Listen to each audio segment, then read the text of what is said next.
Hello, and welcome to the PC Gaming Weekspot, your recap of the last 7 days in PC video gaming. My name is Colin Mahern, and joining me this week, don't cheer too soon. The good news is that he is free, but I saw that as the simplest part of the job. It is the one, the only, it is Mr. Matthew Castle. Hello. Hello, Matthew. That reference was lost on me. Well, that's because at time of recording, it only happened about, I don't know, it's in the last couple of hours. Matthew, the boat is free, or at least... Right. You are liking me to a huge boat stuck in a river. Well, it's not totally free. It's starting to be freed. Yeah, the Ever Given. Those are the don't cheer too soon. Those are the words of Peter Berdowski, I know a personal hero of yours, CEO of Buscalis, which is the salvage firm hired to extract the Ever Given. Did they think, why didn't, whatever they did to get into that situation, just do that backwards? Do the opposite. Just reverse. Yeah. Reverse the boat? Did anyone think of that? Have you read the book, The Three-Body Problem? No. The Chinese science fiction. There's a scene in that involving a boat in the Suez Canal and an absolutely horrendous, like, they have to basically assassinate this guy on a boat. And I won't spoil what they do, but it's one of the most violent things I've ever read, and it's absolutely brilliant. And every time that boat came up, I just kept thinking, well, they should just do what they did in The Three-Body Problem, because that sorts out basically all gets rid of any boats. I mean, they're starting to free up that Suez Canal, which apparently is quite important when it comes to the world's goods. So fingers crossed. It was all the boats sort of stuck behind it like a traffic jam.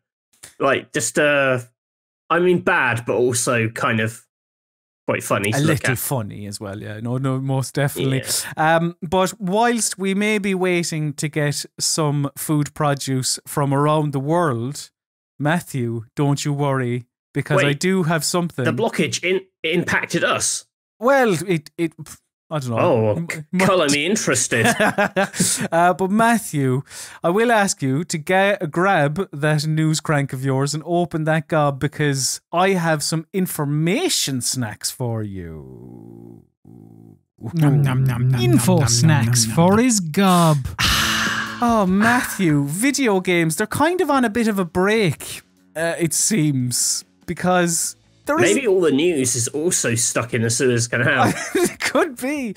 But, we power through because there is the promise of news in the future, as Capcom announced that they are going to be airing another Resident Evil Direct this April, which I suppose is only a couple of days' time. They haven't said when it's happening. But yeah, this is... they're going to be showing off some Resident Evil Village stuff, obviously, but... they're also celebrating the 25th anniversary of Resident Evil, so, we might get the long-rumoured Resident Evil 4 remake, perhaps, or, fingers crossed, more news on RE-verse, which I know is what everyone wants. Resident Evil 4, I think it's still a safe bet to assume that that's happening, yeah? We won't give up hope that they're going to be remaking Resi 4. Yeah, I know. There was all that wasn't there that confusing story about, like, there are 2 Resident Evil 4s? That's Silent Hill. Oh, that's Silent Hill. This, the Medium, the Bloober team folks. The news. It's so slow, and yet even I can't keep up with that. It's terrible. Yes, Resi 4's still good. Do you really need to do anything much with it? Probably not. Just make it look a bit shinier.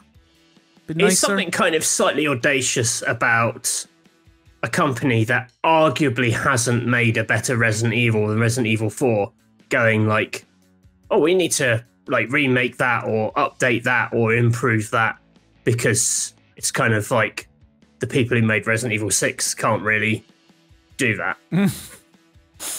They could, if they wanted to.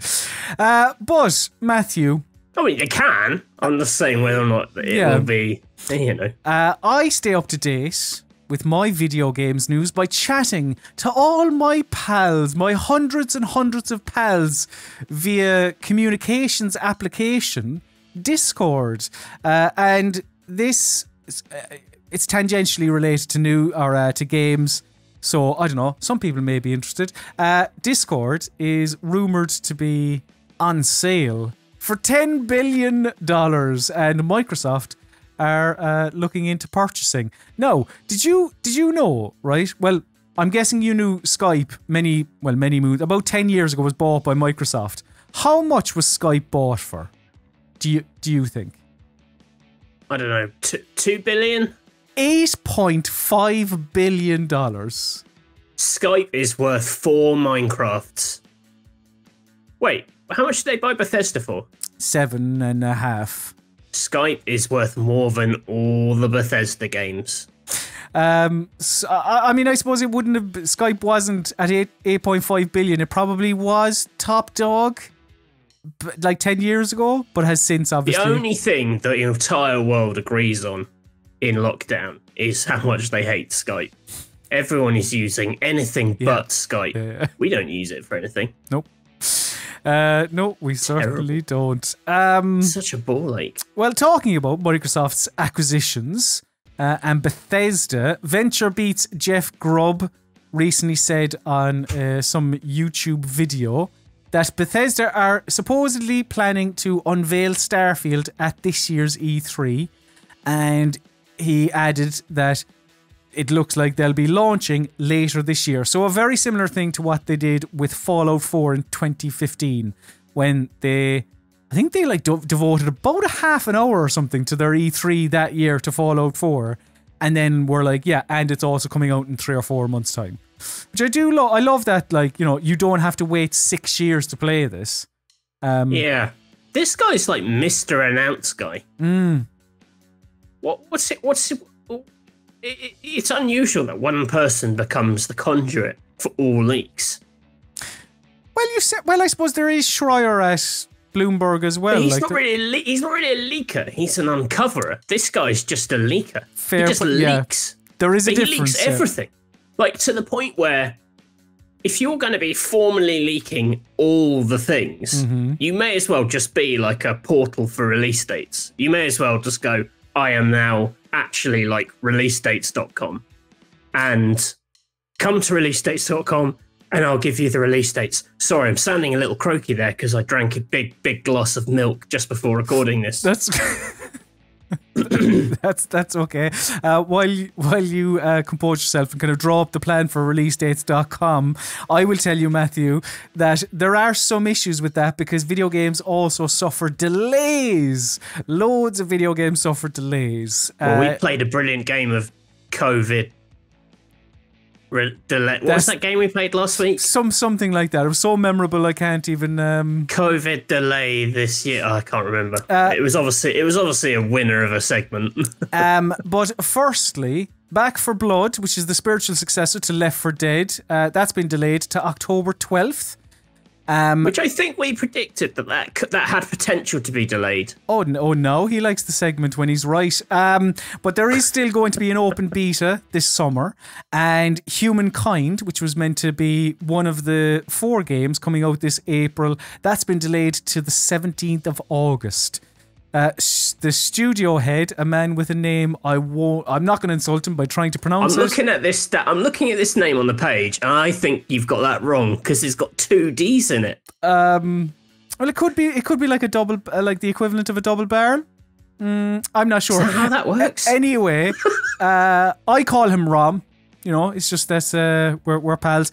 He said, players have always been at the heart of Amplitude's philosophy, and releasing Humankind in August will allow us the extra time to keep working with the community and polishing the game for an amazing day one experience. So, yeah, no games are coming out, because that's life now. I hope you get used to it. Gives you plenty of time to go back and play the old ones.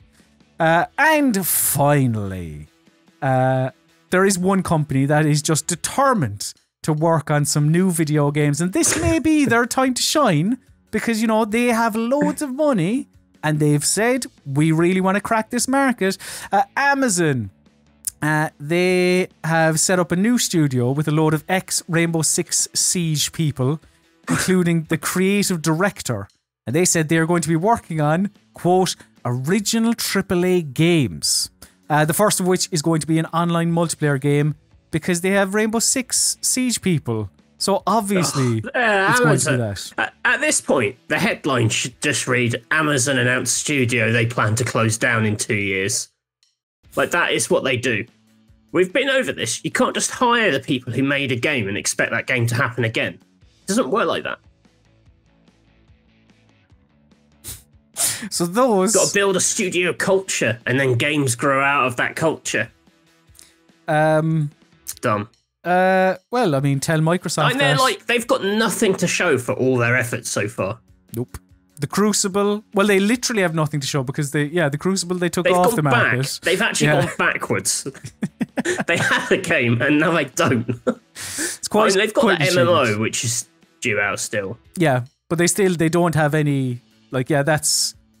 I played a bit of it and I thought it was.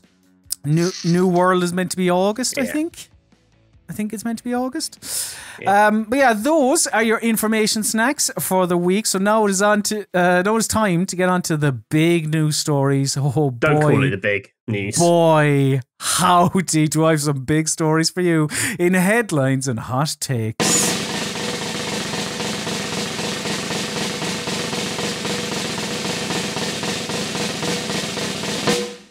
Yes, headlines and hot takes is the part of the PC Gaming Weekspot where we take you through the big, the huge, the massive news stories in the past 7 days in video That games. intro sting is going to be longer than the section itself.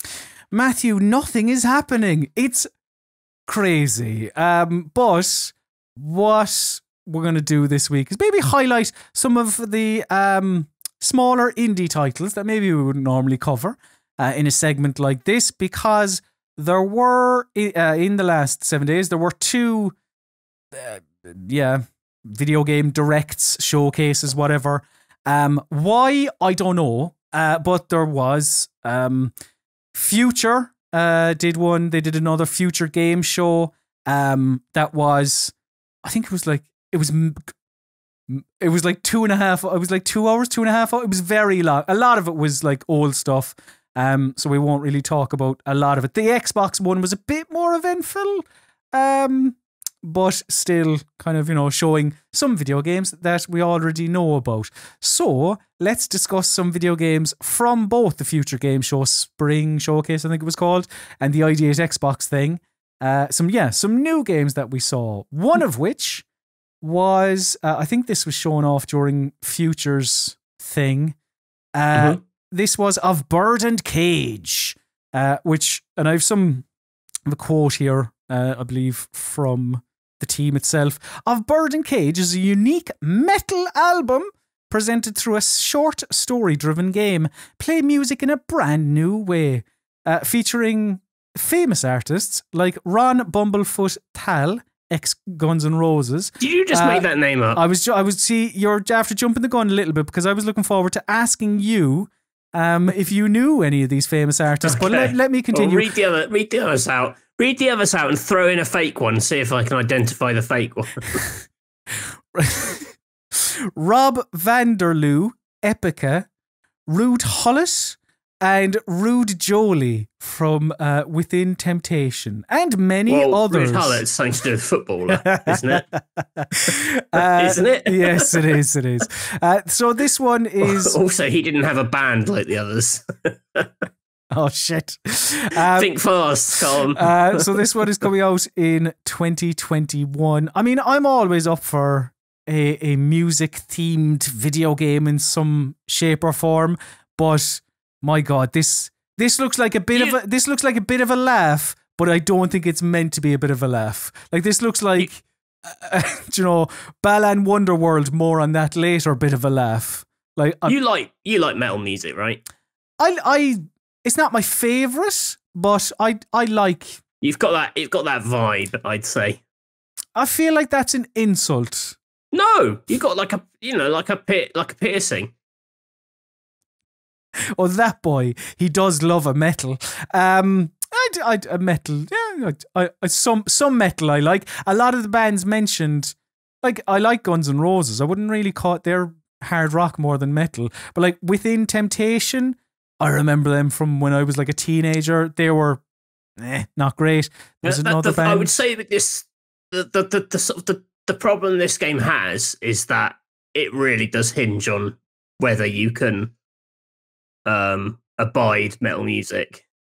Oh yeah, which isn't really my cup of tea. If it was like, the music of the Divine Comedy brought to life, then I'd be like, oh, I'd be up for that whimsical journey. Has Neil Hannon ever done anything in a video game? Is that anything he? Don't know. He's done a lot of TV themes, but I don't know if he's ever. Get involved, Neil, if you're watching. But yeah, I think this looks like pure muck. Do you have anything? Do you have anything to add? I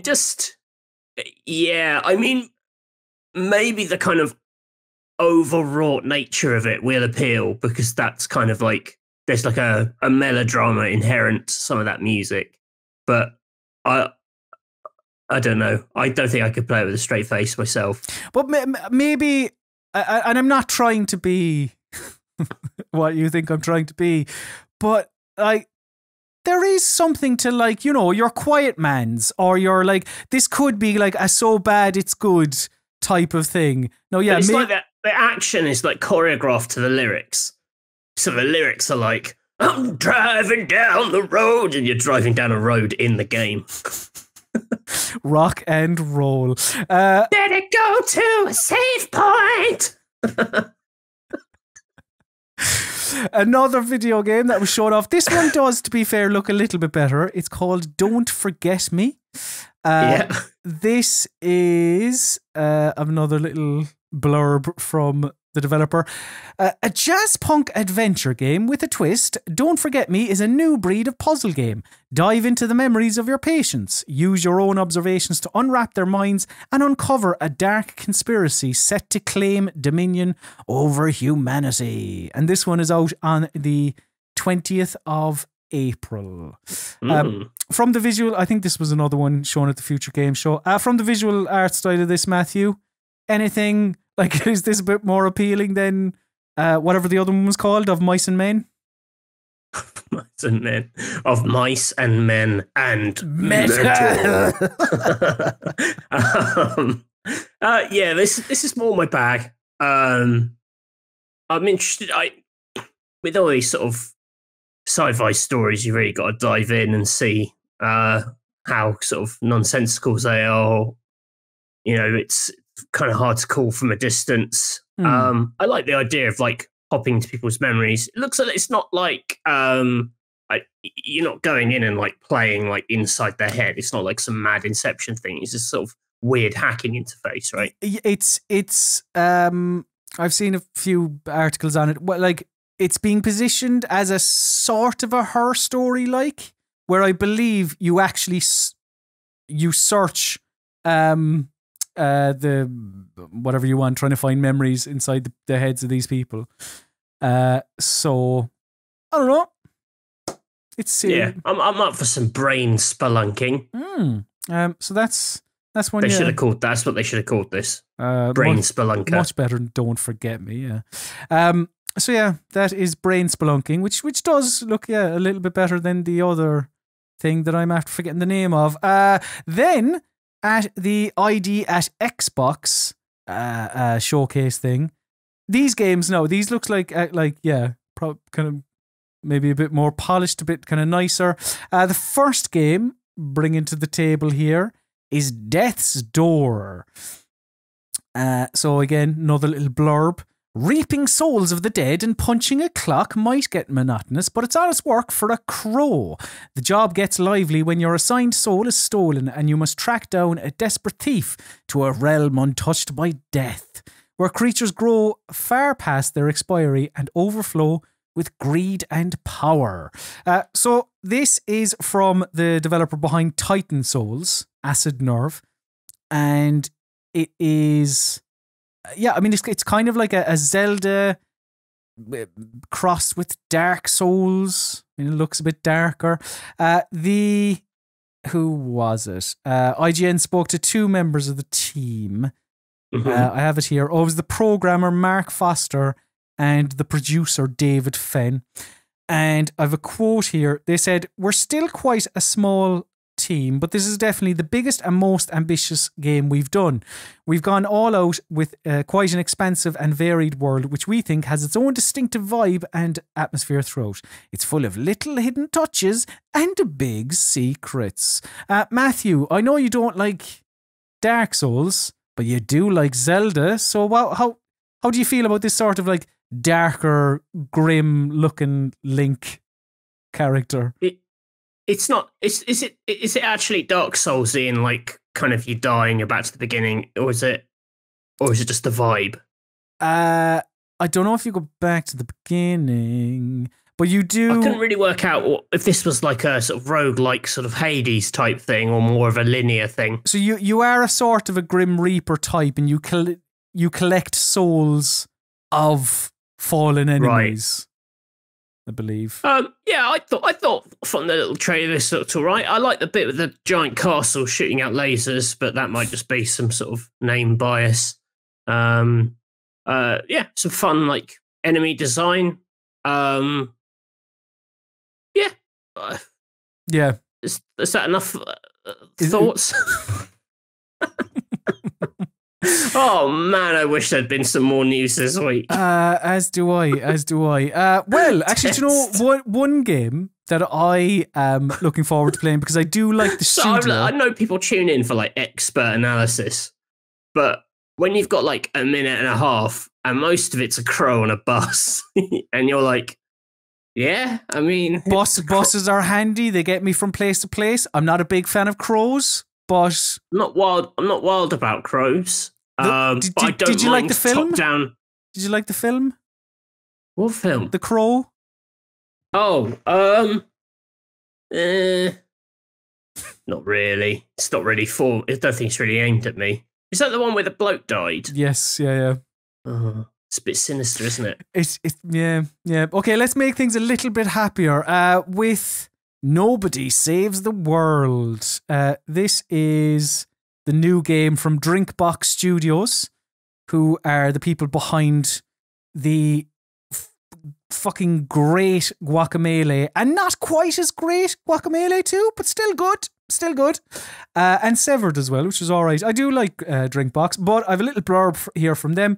Complete quests to discover and swap between many varied and distinct forms. Mix and match abilities in unique and interesting ways to find and complete even more difficult quests and unlock more powerful forms. Explore a vast overworld, clearing procedurally generated dungeons in an effort to beat back the calamity and save the world. I was with it, Matthew. I was there. And then procedurally generated dungeons. Okay. Sure. This looks like fun, though. Yeah, if the way you can combine powers into like suitably hectic kind of, mad clouds of death and destruction looks quite good fun. Mm-hmm. If you can kind of sort of scale it up, again, not to keep bringing up Hades, but I think a big part of that game's appeal was stacking all the mad stuff and just seeing how chaotic it gets, which I guess is probably a wider roguelike thing. It's when everything kind of comes together. I know this isn't that, but the idea of things stacking and the kind of madness that emerges from that's quite a good hook. Yeah, procedural dungeons. Yeah. I guess it's going to be more of an action game than a puzzle game. It looks so. It doesn't really matter. That doesn't really matter, does it?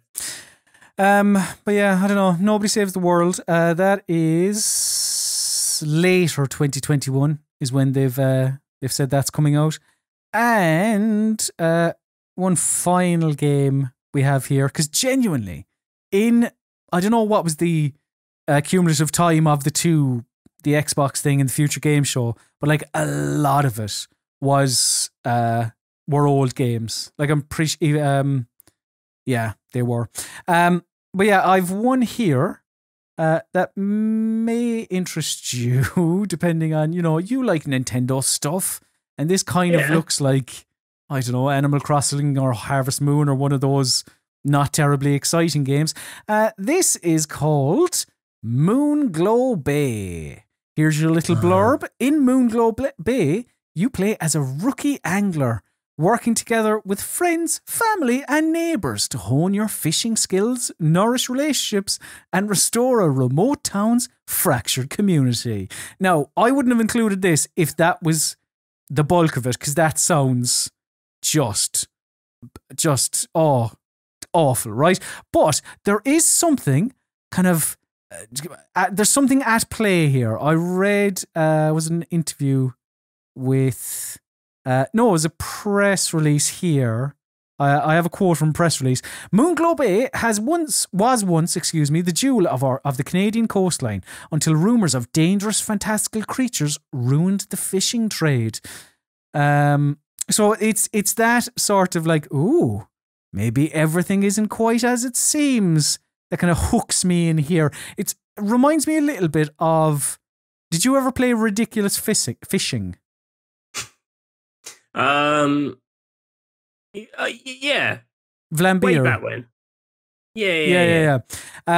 Like that, a little bit of vibes from that in that, it's like, oh, this looks like quite a whatever boring fishing game, but then you go, oh, there's something a bit more to this. I don't know. What do you think? It's weird with fishing games because I spend so much time on fishing mini games that aren't particularly good, but I do spend, I spent ages fishing in like Final Fantasy 15 or the Zelda games. You just spend hours and hours and hours, probably enough to sustain a complete fishing game. But when you then say this is just a fishing game, I'm naturally like, But I've played as, I've fished the length of a game in Shenmue probably, so why not give it a go? I'm not sure about these little blocky characters. Why does it feel a little bit too Minecrafty, Robloxy? Yeah, it's just not. I don't know. It's not really not a style that speaks to me. That's the deep analysis you get. Yeah, I'm sorry, but that's all you can get when we have like, how long is this trailer? Like 1:30 or something.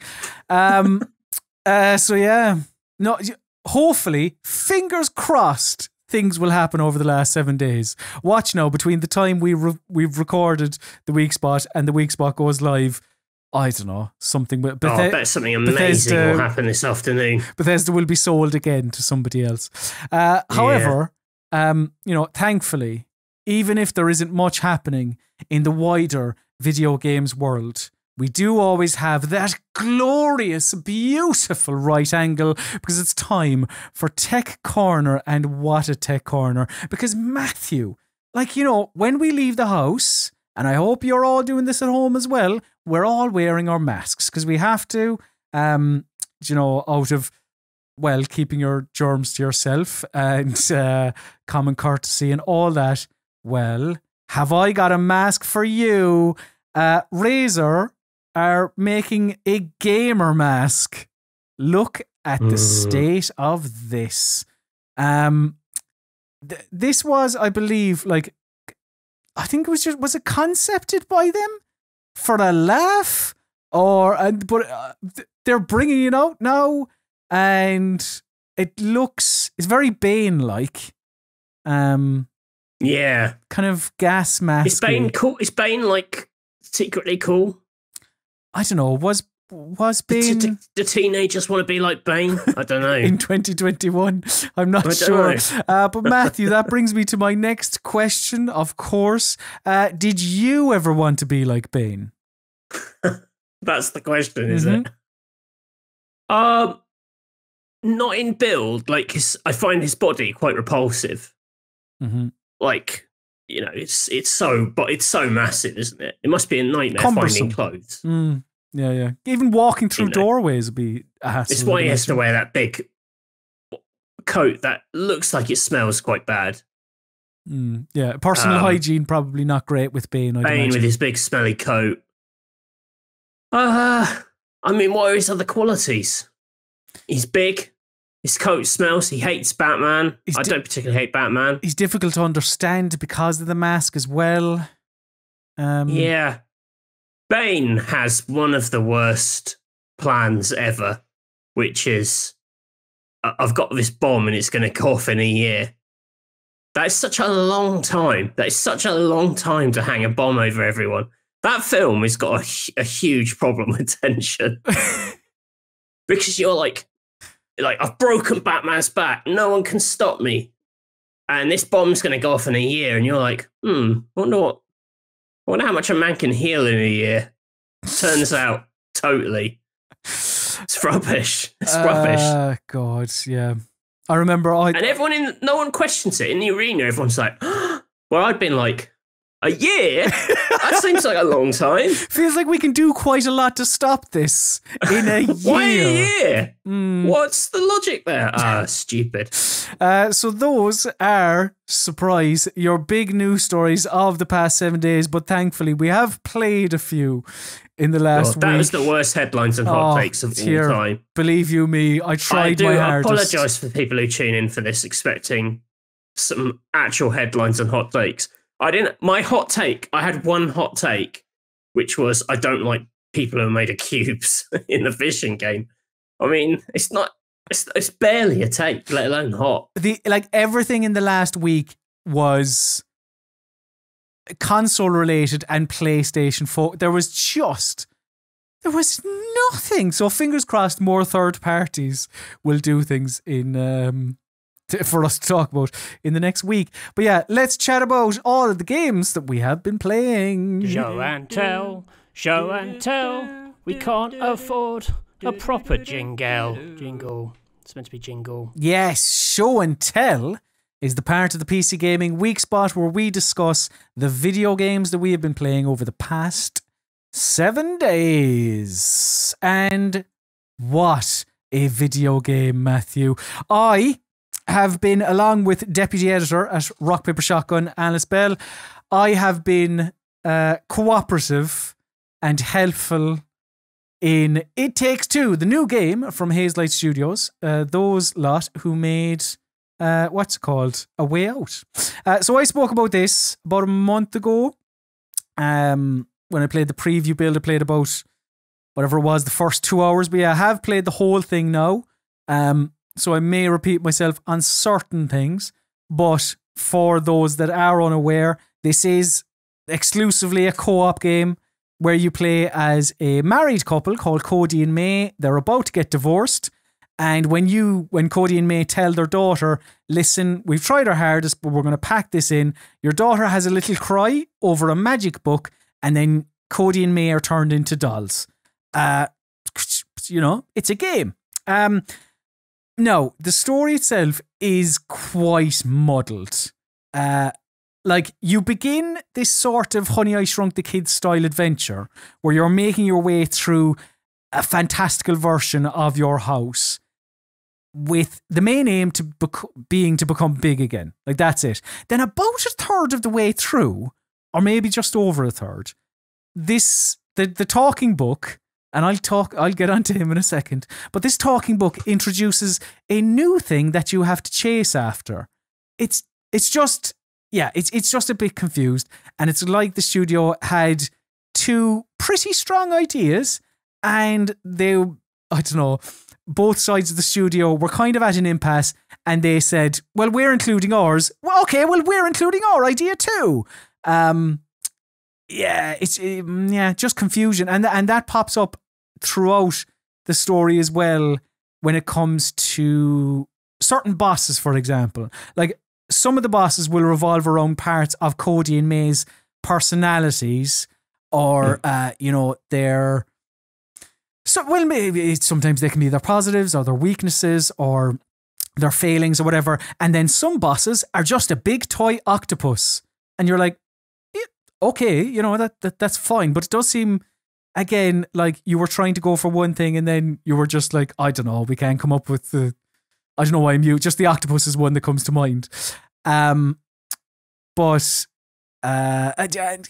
all that. I mean, like the events of It Takes Two they're quite far-fetched, right? Yes. And it's obviously... This hasn't happened to me. It's obviously not real, but, and I won't go into it, but it might be real? I don't know. It's kind of a little bit confusing at the conclusion. That's not really all that important, though. What is important is the actual ending, which is a ginormous disappointment. It is. I haven't finished this yet, so don't. You are playing it. Say. I am playing it. Okay, yeah. A giant disappointment. Yeah, I won't go into it because it's a spoiler and it's a very story-heavy game. But there was a way to conclude the story. I feel it is staring you in the face from at least hour 1 or 2, and for some reason they didn't go that way. And I'm not sure why somebody like a Joseph Fares, who sort of, he positions himself as this rock and roll director of video games and writer, and it's just, yeah. Look, I won't go any more with that. I will say, right, because I feel like I'm slating the story. Like, it can be at times surprisingly funny. The book itself, the book of what's it called? The Book of Love, Dr. Hakim. Like, he's not funny, but also, and I do want to say this is in the positive column, he's not claptrap. Like, that is a huge plus in my eyes, because I was expecting him to be like worse than bad, and he's tolerable because his involvement is pretty limited. Imagine the plus being you're not as bad as claptrap. Listen. That's the best that this book can hope for, because you can mostly ignore him. And I'm sure you can say that about most of history's biggest monsters. I'm sure a child would probably giggle at this book. But, and this is something I'll get onto later as well, I don't think, like, this isn't a game for young kids. Not because of it definitely isn't. Not because of the tone, but because of how involved it is. Like, well, that I would also say there is some like they're quite, he's like, oh, he doesn't ever say shit or anything. They say crap a lot. Like, he's quite a sour character, the dad, particularly. He's like, I'm having a real crappy day and all this kind of stuff. Yeah, I mean, that's a bit, yeah, it's a bit tame. I mean, I'm not saying it's hardcore. It's not like he's like, I'm a motherfucking doll, but he isn't like particularly pleasant. But there is, all right, well, yeah, okay, taking that point on board. Like, I don't know how far into this you are, but the game can be, there are 2 instances that come to mind. The game can be quite dark. And when it is genuinely funny. Not video game funny, but actually funny. There's one moment, and I'd never spoil it, but I think it will probably end up being one of my favourite moments of 2021 in video games. Is it the bit vacuum cleaner? No. No, it's a bit after that. But that is dark. But that is dark, yeah. I wouldn't say that's funny, but that is very dark, yeah. But there are some... Can you hint at it? Just because where are we at? We've just done the space bedroom level. It comes after that, I believe. Oh, okay. It comes after that. But yeah, I know some people have an issue with kind of the content of the story. Like, I don't know. I think it's like... I think some people read it as a little bit of some of the stuff with like divorce, particularly, I think they see it as a kind of a, your parents wouldn't have got divorced if they just could have had a whimsical platforming adventure kind of thing. Does that make sense? Yeah. Because I think there are lots of kids of divorce who are kind of like, I don't know, probably reading a bit more into it than there actually is. Like, it's quite tropey, the idea of people who aren't getting on and then, they maybe learn to respect each other on a whimsical adventure. But I've seen some people sort of say, like, the game suggests that, like, if your folks are getting divorced, it's because they, like, didn't try hard enough or something, which maybe if you read that, that wouldn't be a particularly pleasant message. I personally didn't see that message myself, but... Yeah, I mean, my main issue with the story is just I think it's a bit confused and a bit muddled. But it is. I think it's just too much of it. The cutscenes are so like the game is so fun to play. Like it's like I'm having so much fun, and then it makes you watch like sometimes a couple of minutes of quite like boring banter. That's my beef with it. Yeah. They can go on. But to your point, Matthew, this is such a fun game. Like this is great. I said I had a good time with it when I previewed it about a month ago. Now I can say with full confidence after playing the whole game, like this is one of the best co-op games I've ever played.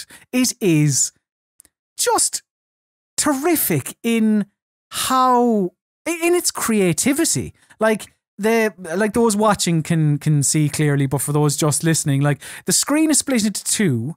Sometimes it has the both of you on screen at the same time, but Cody is on one side, May is on the other. And I will say on PC as well, I didn't really run into any major issues. Like very, very rarely did we have dropped frames or anything like that.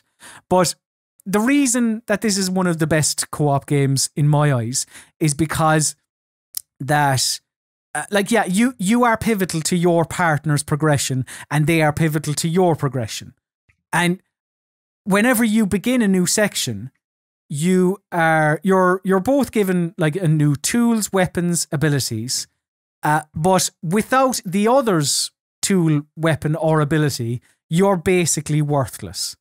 Like, I don't know. It's like picking up the ammo in a Call of Duty, but not having a gun. Like one of you is the ammo, one of you is the gun. And I suppose actually an awful lot of the time, Cody is the ammo because he's kind of more often the support class, if you want to kind of put him in a category, and May is kind of like the assault. But I mean, I could just list off countless examples of how much it changes and how your abilities interact with one another. Like there's the level in the tree where Cody has a sap gun that sticks to killer wasps, and May has a matchstick gun that will ignite and blow up the sap and obviously the wasps. There's this shed level where Cody fires nails in grapple points for May, who has a hammer, who can use the hammer to grapple onto things, but also she can whack things with her hammer. Like the creativity is... Oh, it's really good. And the powers are like, they're sort of fun enough that when you watch the other person doing their thing, you think, I would happily replay this as that character and experience all that stuff. I think the amazing thing, and I know we've talked a little about this before, but like for me, I thought A Way Out was like a massive, massive bust. I mean, I genuinely think it's terrible. And I know some people are into it, but I don't think that game has a single actual co-op mechanic. But this game has hundreds of them. It is such an improvement. I mean, it's like an entirely different studio made it. I can't believe they both came from the same mind, because A Way Out was just such a co-op bust. It's so good how the way it splits the roles and you both have fun stuff to do and it constantly reinvents it. It's properly great. Like to be fair, the later you go on in the game, like for example, there's a later level in a garden where both of your abilities, they're not the exact same, but they are a little bit more similar than, say, some earlier levels. And there's a snow level where I don't want to spoil it, actually. But like that creativity is it's astounding sometimes. Like, because even if you take out the abilities that we've mentioned, just the different puzzles within the world itself are. Like if you're watching the footage, you may have seen a few things like the join the dots or the match 3 or here you can see the butt stomping, the whatever you'd call it there, the little buttons for the clocks. I don't know, it's just constantly introducing new puzzles and challenges that you'll spend about 2 or 3 minutes on and then you'll never see that again, because Hazelight isn't concerned with like, oh, you like that, did you? Well, we don't care. We want to do the next thing. We want to show you something new. And that's like classic I mean, it's not as good. It's not as good as this, obviously, but that's like classic, like Mario Galaxy kind of thinking. You know, that's Nintendo thinking. We just have a great idea, an idea which probably could sustain a longer game. Yes, and then they're just like, no, on to the next. Totally. There's how many ideas in this that would be a developer's idea in its own game. It's just that, like, coming into a new room and like figuring out what your abilities can do, how your abilities interact with the other person. Like, I said it before, but yeah, I'll say it again. I totally understand what Faris was saying when he was just like, if you get bored, I'll give you $1,000. Because it's just constantly always changing. And even the world feels alive as well, because I don't know how much you've done, but like certain sections are little hub worlds where you can interact with just little toys that are scattered about the place.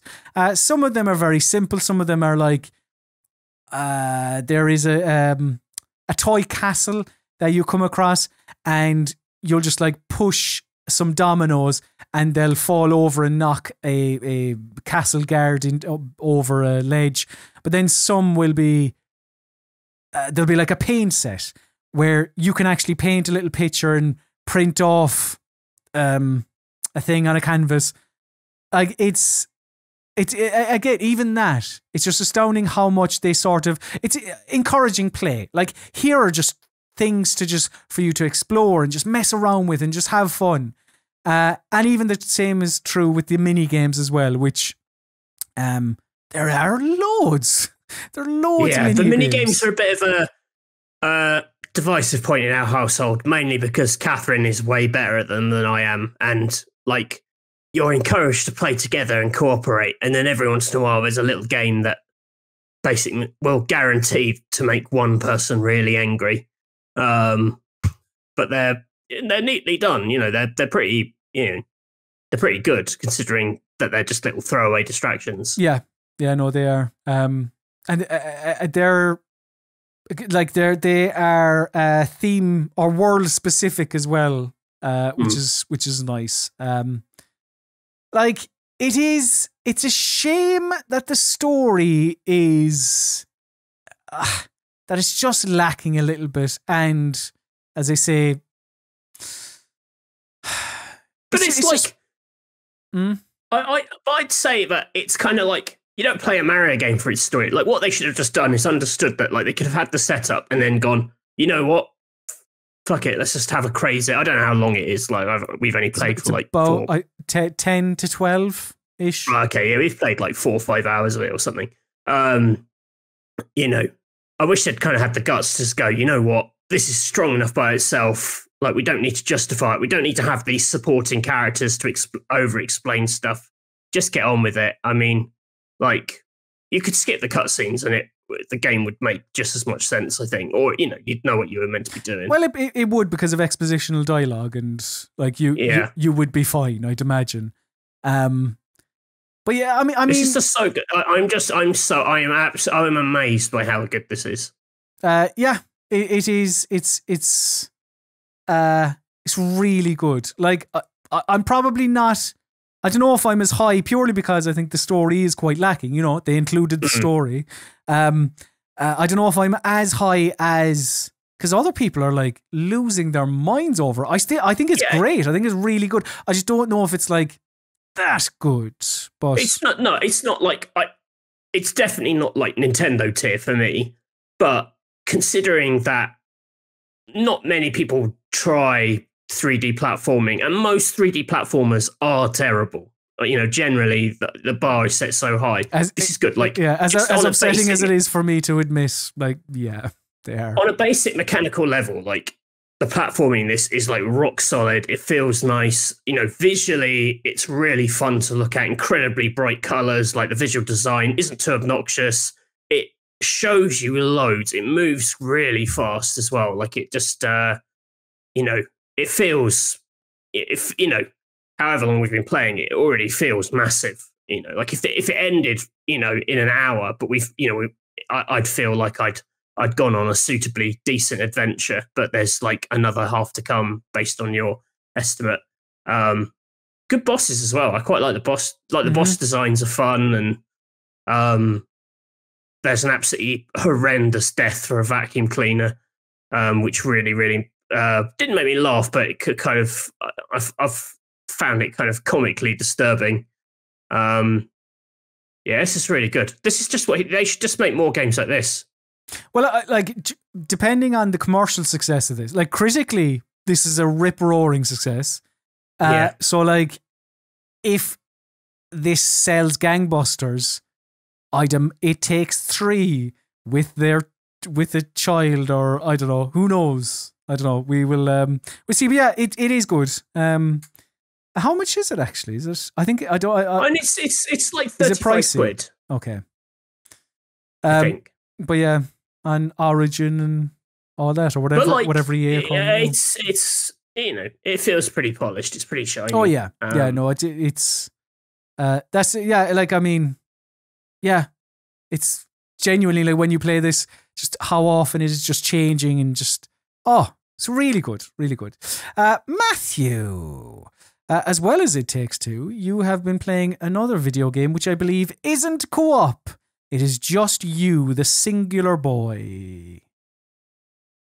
Narita Boy. So what's Narita Boy, Matthew? It is a sort of action platformer, more action than platformer, set in a kind of digital world. I would try and explain the actual setup of this, but it's so like full on and hectic with its language that I'm not entirely sure. But it's a bit like, I guess the closest thing is like it's kind of Tron-like. Okay. In that you're in this world which is kind of the inside of a program, and all the terminology is kind of sort of like computer terminology, and you're kind of hacking into it. And there's some kind of interplay between this world and the creator, who is a kind of a chap sitting at a computer, so maybe a programmer or something. It's not entirely clear who is sort of outside the world at the start of the game. And as you go through this digital world, you're kind of sort of digging into this human's backstory by kind of sort of excavating his memories.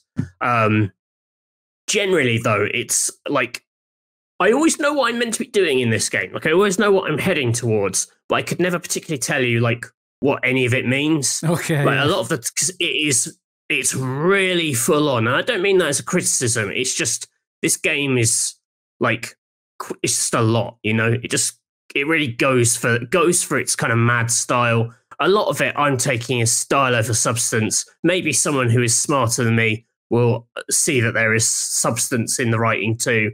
I skip through a lot of the dialogue because, you know, I'm happy to just absorb it as this like visual audio feast.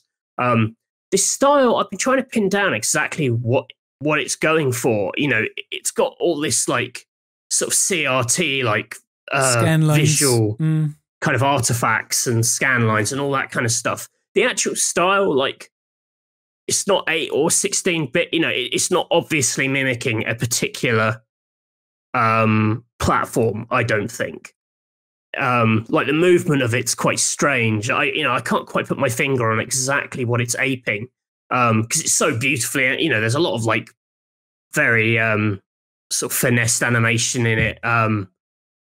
Yeah, it's quite a strange one to pin down, but I know that I like it. I love the sound of it. I love the style of it. You know, it sort of feels electronic and retro. Also feels quite like painterly in places. There's like scenes which look like concept art for like sci-fi novels or something. And this is the thing, I just don't really know. Like maybe there's an interview out there where Kobo, the studio who made it, say like, this is what we're going for. You know, like we're tapping into like the work of a particular artist, or, you know, we're trying to channel a particular vibe. I couldn't quite put my finger on what that vibe is. But I kind of like it. It doesn't feel tropey to me. It feels like quite original. From like looking at the footage, is it sort of beat 'em uppy in that, like, because it seems that you're locked to screens and enemies. Yeah, when the combat kicks off, and there are random enemies just dotted around like the levels sometimes, but for the most part, it locks you into like a screen of combat. I guess it's kind of got a little bit of that kind of sort of. It's not like Devil May Cry. It's not like big into the combos or anything, but there's quite a lot of unique enemy behaviors. You've got a really like the probably the best thing about the whole game is like how much your moveset grows constantly. Like it's constantly adding new attacks, new wrinkles, often to like tackle particular enemy types. But there's a lot of, I haven't finished this. I think I'm probably about halfway based on how many of like the memories I've got.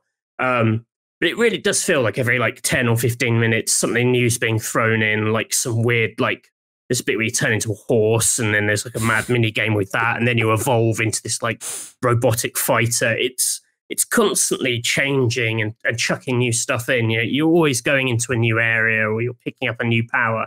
It just feels very, it's got a really nice sense of like momentum to it.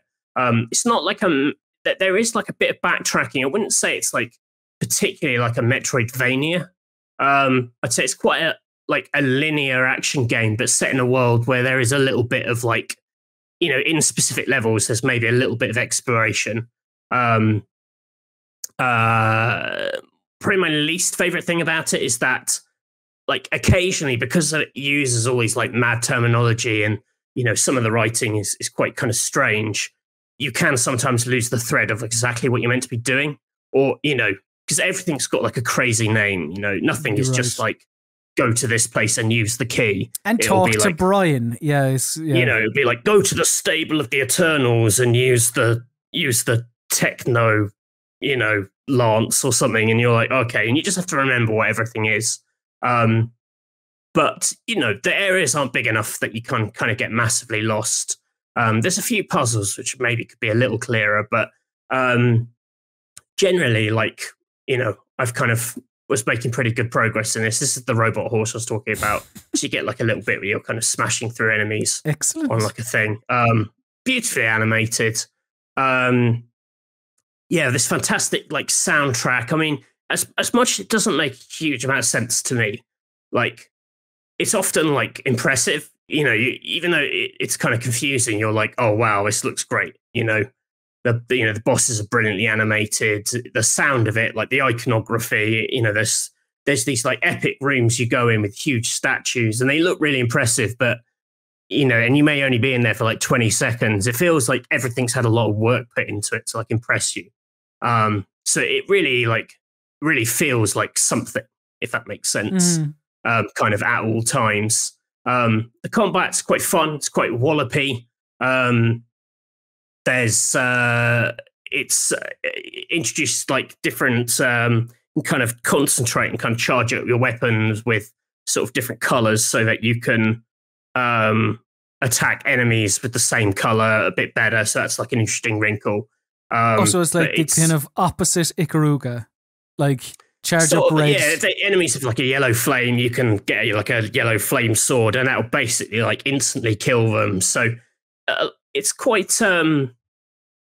It's not like massively difficult, I would say. And even though in this footage I probably die a fair amount and get hit a fair amount, but like it's pretty generous with the health. I think enemy behaviors are pretty kind of signposted and clear. Like it, most bosses, like you may die in them once, but the second time you'll have the kind of run of them and look at this thing, gross. And then you'll know what you're doing. But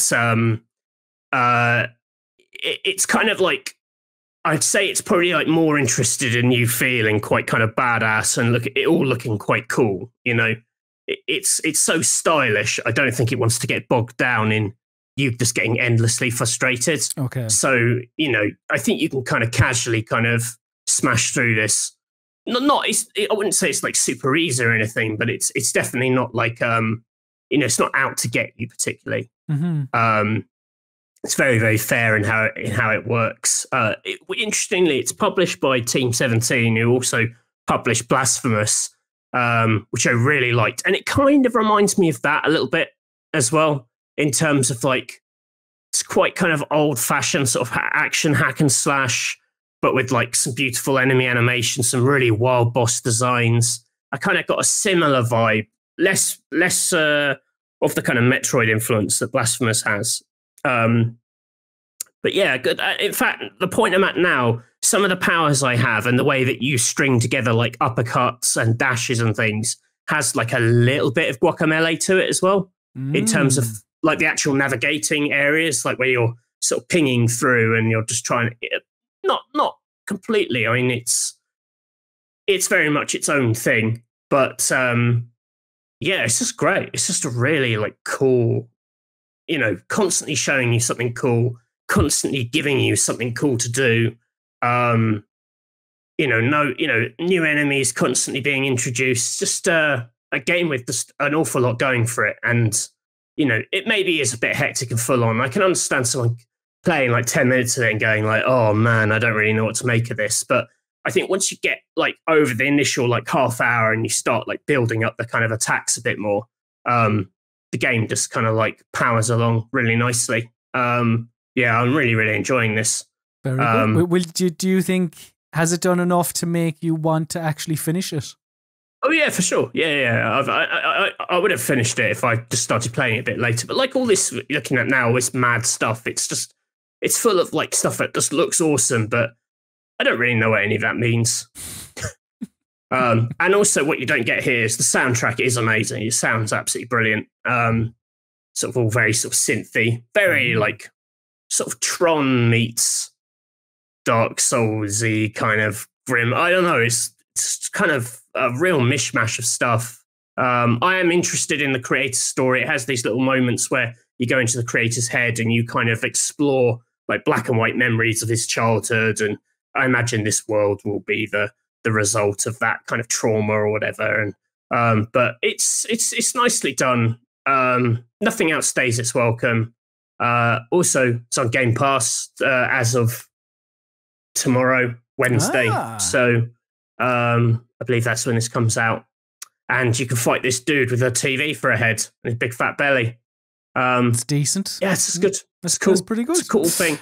It's a very platformery focused edition of the Weekspot this week. As you know, which first of all, that's kind of nostalgic. But secondly, what is definitely nostalgic is having a bit of a reckoning. Well, that's not nostalgic, but going back to things from your childhood and, you know, kind of going, is this what I remember? Is this as good as I thought it was?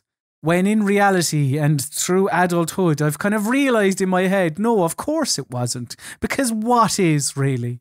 Disappointment is something we all have to become accustomed to. Matthew, in the last week, I played Crash Bandicoot 4, It's About Time. So this came out on, well, everything really, didn't know, all the consoles last year, I think it was. Came to next-gen consoles about a week ago and then came to PC last Friday. I don't know really where to begin with this. Like, Crash Bandicoot 3 was 1999, I think it was. But obviously, the popularity of the Insane trilogy, it kind of forced Activision and Beanox or Toys for Bob's hands, really, because we were like, well, do you know, do you like money? Well, then we're going to have to make a Crash Bandicoot 4, really, aren't we? So, like, the original Crash Bandicoot games, very colourful, full of character. But the problem with Crash Bandicoot is that it's that depth perception. Like, Crash Bandicoot had it terribly, where it was just so difficult because there was so much, well, I mean, it's a platformer, I suppose, but there were so many pitfalls in the original Crash Bandicoot that trying to judge a jump was just terrible, and you would die loads. So, like, the original Crash Bandicoot, like, quite a difficult game. This one, 4, also difficult, but the best thing about this game, and if you're watching this, you can see from the footage, when Crash Bandicoot jumps up, you'll see a little shadowy circle underneath him. And that is where Crash Bandicoot will land. And while that doesn't solve all the issues, of the previous games. It does solve it a little bit. Like it's amazing what a grey circle with a yellow outline can do for Crash Bandicoot. Because the answer is it can do quite a lot. But like, yeah, I mean, it still has issues because there is some bit of a trial and error to Crash Bandicoot, I suppose. When you come into an area and you will still die quite a lot. But a new thing that has been introduced in this game are the masks. There are 4 masks that will change how you interact with the world. And they're introduced in different parts of the levels. One is where some items will go invisible, others will reappear. So there's like a dark matter mask, which if you're watching this, you can see makes you go into like some sort of purple Tasmanian devil. There's one where there's like anti-gravity thing. Just like real dark matter. There's an anti-gravity thing. And there's something else. And these are fine introductions. They're at least something a little bit new, like the original trilogy didn't have anything really like this. I can't speak to the Activision games because, well, I don't think anyone can speak to the Activision games after the acquisition because nobody played them. So like they are something a bit different, and they're mostly mostly all right. Like that's a lot of Crash Bandicoot 4. It's mostly all right. But as well as, so like at any point you can play as either Crash or Coco, Coco being Crash's sister. But there are some characters from Crash Bandicoot Past that have been introduced in this game as well, like Neo Cortex, who was the big bad from the first trilogy. There is Dingo Dial, who is a half dingo, half crocodile, and Tawna, who is another Bandicoot. And Dingo Dial. You can play as any of these characters. Or sorry, I shouldn't say. No, you can't play as them at any point. They have specific levels that will pop up on the world map, and again, it's kind of like, you know, they're a little bit different in how they play, so therefore something, you know, kind of a nice deviation from the formula, really. Like Cortex has a gun. Crash Bandicoot with a gun. It's like the Shadow the Hedgehog moment. But yeah, Cortex has a gun that will turn enemies into like stone platforms, and if you hit him again, it'll turn them into bouncy platforms. Or Dingo Dial has a sort of this Luigi's... Stop saying Dingo Dial. He'll have this Luigi's Mansion style kind of like a vacuum cleaner that he can suck certain things up, and then Tawna has a little hook shot. And yeah, again, they're mostly all right. I will say Cortex and the other one that isn't Tawna, but I can't remember his name now. He's half one animal, half another. Like you don't have a reticle when you're aiming with them, and therefore that's where you run into the problem that was solved with, for example, Crash Bandicoot's jumping with the circle. So you're trying to judge where the shot is, and there isn't an auto aim as well. So you're fiddling about trying to shoot a particular thing, and you can't do it, and it is incredibly frustrating. Like it's full of color, Matthew. It's full of character in its animation, in its enemy design, in its world design. It's just like it's just all right. I'm really sorry. I can't give you any more than that, Matthew. I mean, I'm not surprised. I mean, that's like Crash Bandicoot through and through. It's like the definitive 6 out of 10 3D platformer.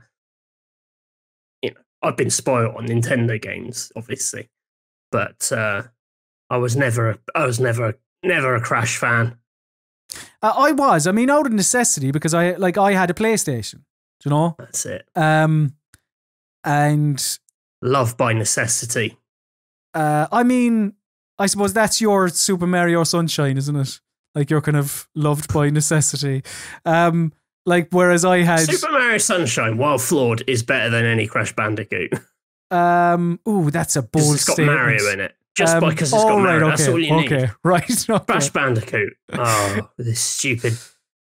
Is it jorts? Does he wear jorts? He does wear jorts. Yeah, he's a fan of a jort. But yeah, it's. I mean, there is some, nostalgia will do crazy things to you, and you will enjoy things more if you have some attachment to these characters or this world or whatever. I mean, who has attachment to the characters really? But it's lots of people do. If you're mean about Crash Bandicoot on Twitter, you get it. Trust me. Yeah, fair enough. I've made an art form of it. But yeah, like it's all right. it's all like there is some fun to, like, I suppose a new Crash Bandicoot. Like, there is always, if you enjoyed something 20 years ago and it's taken that long for a new one to come out, there is some fun in revisiting it. It's something to do, right, in this day and age. Exactly. And look, we're all just looking for things to do. Fill our time. And Crash Bandicoot. Quote for the box. Crash Bandicoot. It's something to do. It's not the worst way to fill your time. However, there are obviously better ways. Narita Boy. It takes two.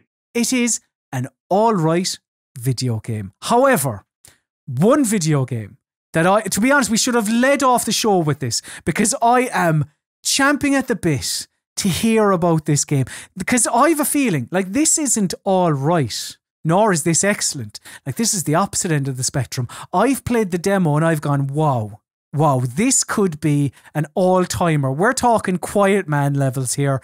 Matthew Castle, you have played, whilst I believe not loads, you have played a little bit of Balan Wonderworld.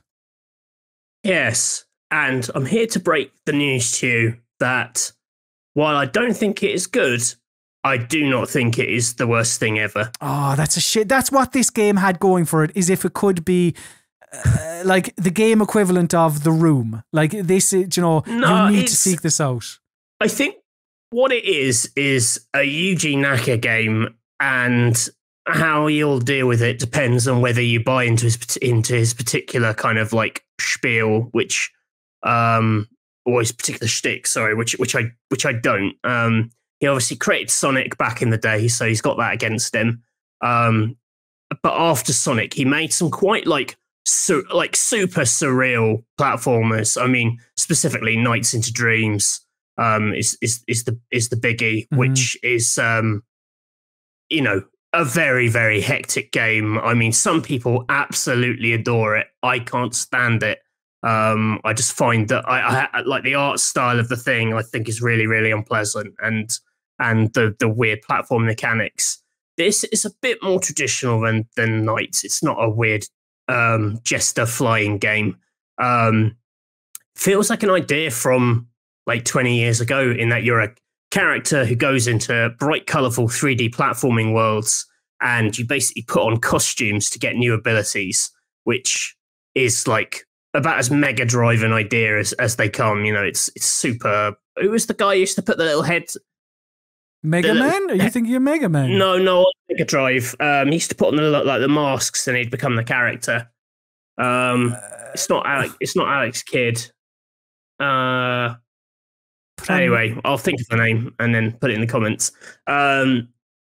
So, the big thing in this is across the game, there are 80 of these costumes. Each costume gives you like one specific ability.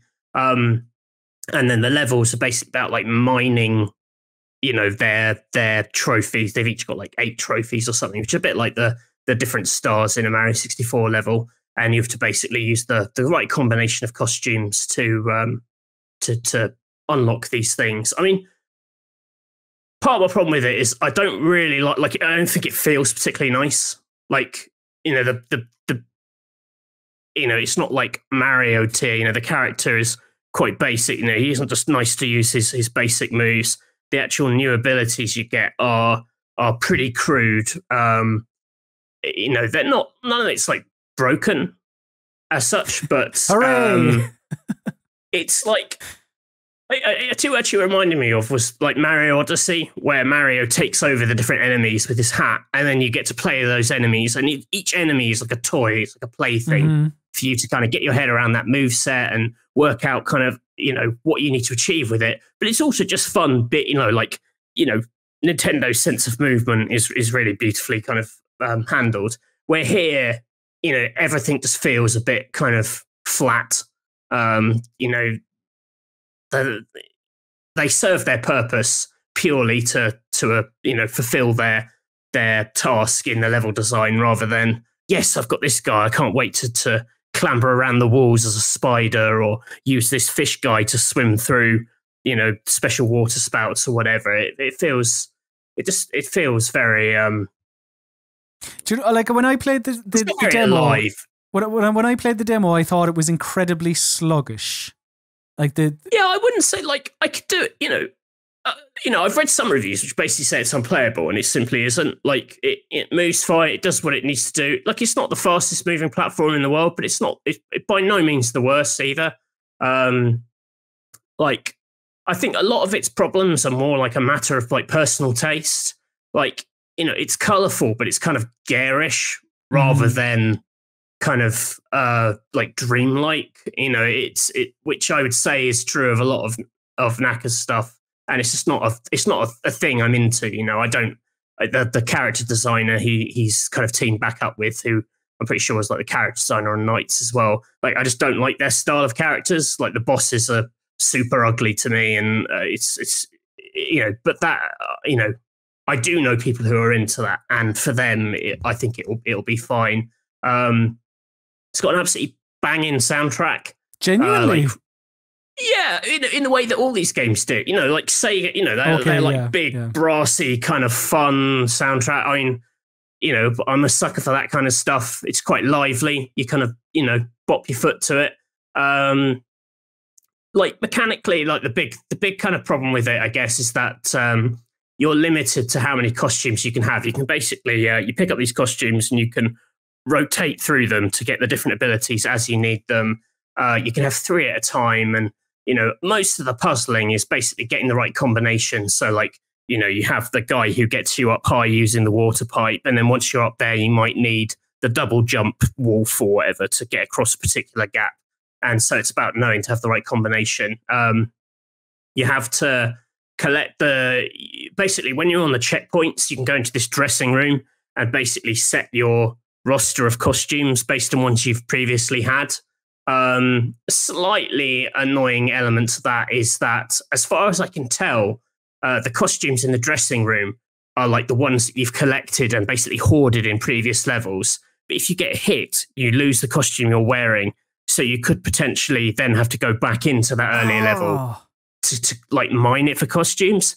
I say potentially, like I didn't run into that problem particularly myself, but then I wasn't like trying to like 100% the levels. But there are a couple of times where, I had a costume, got hit, lost the costume. And then that seemed like the most obvious route, was like, this costume only exists in World 1. I mean, that won't take you long. The levels are super short, like start to finish. They're like, probably 5 minutes or something. But right, it's like clumsy in a way that it maybe didn't need to be. Like, I don't really see why they couldn't, if the puzzle is working out which power you needed, I don't really see why they couldn't have just said, listen, you've unlocked this power in this level, let it be unlocked forevermore in the dressing room. Because then you could just get through the game a lot faster and just less faff. Matthew, but my main question is, like, what's the story with that hat? What's going on with that top-hatted bastard? What's his deal? I don't really know what his vibe is. You sort of meet him at the start, like I mean, again, like Knights, it's all kind of abstract. Like Naka is not a storyteller at all. Like he just has this like wild dream, like sort of vistas. Some of them work brilliantly. Like there are odd moments where you think, oh, I almost see what they were going for with this. Like you turn up at the farm right at the start, and then the farm kind of folds back like a pop-up book, and the level kind of grows out of it. And you're like, this is like the current gen version of like the old 3D platforming worlds from like 25 years ago. This is what people were kind of like, they would have done. In the same way, that's what Nintendo do now. You basically, Nintendo make these amazing HD worlds that zip with life and color. And it's what they've always been doing, kind of empowered by modern technology. here there are there are moments we think, oh, that's quite nice, but it it never really like levels up or kind of powers up. You know, it's never as impressive as it could be. So it's sort of a shame. It does look quite rough around the edges as well. Like it often looks like a game from 15 years ago, like an HD remaster of like a Dreamcast game or something. Like there's kind of a weird sort of blockiness to a lot of it. It's just kind of odd. Like I don't really know where they made this, to be honest, because like while I don't think it's horrible, like who's it for? Naka's like thing has proven time and time again to be not particularly popular. You know, he's a little bit like a developer out of time, and like for a tiny niche, they'll just be like, yes, you know, get it into my veins. I love this stuff. I love this guy. But you know, for Square Enix just to throw like a big chunk of money at his sort of provably sort of unpopular thing seems, I don't really know why that happened. I was hoping this was going to be like secretly amazing and super charming and like really surprise us all. And, you know, maybe there is a potential for like another great Yuji Naka game that kind of does just deliver big. But this isn't quite it. But neither is it. Like, I've seen some reviews which have basically beasted this in a kind of an unfair way, I feel. You know, like, there's a big difference between like a 5 out of 10 and a 1 out of 10. And this isn't a 1 out of 10 by any means. You know, I just don't think that's fair. But I mean, like, I only played like the first 4 worlds of it. I mean, I don't really have much attention to going back to it because I basically wanted to see it was as bad as people were saying. Yeah. And the answer is no, not really. Like, it's kind of naff. It's sincere. Its heart's in the right place. I'm a bit of a sucker for that. Like, I can't really, you know, I don't think it's made with cynicism in mind. I don't think he's a cynical man. I just think he's like what he likes is a bit naff. So I would say, like, I'm 99% sure this isn't for you if you're watching this. But if you've got a tattoo of Knights Jester, you know, you probably will like this. Might enjoy it, yeah, might enjoy it. You know, so I think you got bigger issues. Whilst, you know, news-wise, not much happened. We did have many opinions on video games, so, you know, hope you enjoyed them. But that is enough of show and tell for 1 week, because it's now time to test the knowledge of one another in Mystery Steam Reviews. It's time for Mystery Steam Reviews. Yeah! Yes! Mystery Steam Reviews is the part of the PC Gaming Weekspot where I, Colin Mahern, and he, Matthew Castle, test the knowledge of one another via Steam reviews that are a mystery. And the rules are as follows. Both I and Matthew bring 3 Steam reviews to the MSR Arena, but we omit the name of the game associated with each review. Our opponent must correctly guess the game attached to each review. 1 correct answer equals 1 point. While both of us have 90 seconds on each MSR, we both also have help in the form of 3 lifelines. These lifelines can be used at any stage during battle and also pause the 90-second timer.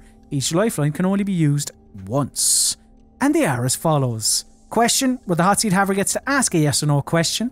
Second opinion, where a second review is given to the warm chair sitter. And genre, where the genre of the game is revealed to the one with the warm arse. So this week, you have chosen video games with a silent protagonist. And normally, we get rid of video games with created characters. But because there is a lot of RPGs and whatnot with silent characters that you create, we're like, just go wild. If it's a character that you play as and they don't talk, then that game is eligible for this week's Mystery Steam Reviews. So I think it's all pretty straightforward. So let's have a go, Matthew. Positive thinking. Would you like your very first Mystery Steam Review? Yeah, go for it. Playing a game about a pandemic in a world-torn setting while being in a pandemic in a world-torn setting. I feel like I've done something wrong here, but you get the gist of it. Playing a game about a pandemic in a world-torn setting while being in a pandemic. This is not a good start. Never saw this coming. I'm just going to say up top, I'm already cross. Sinister, that's from Sinister Ways. It's recommended 43.2 hours on record. Right, because it seems like I've done a copy and paste boo-boo here, I will say that it's playing a game about a pandemic in a world in a game world while being in a pandemic. So game, pandemic, I'm in a pandemic now, coronavirus. Matthew, your time starts now. So, pandemic game, silent here. I mean, I'm just going to say up top, that's quite... All that gives us is a game about a pandemic, of which there are many plague games. I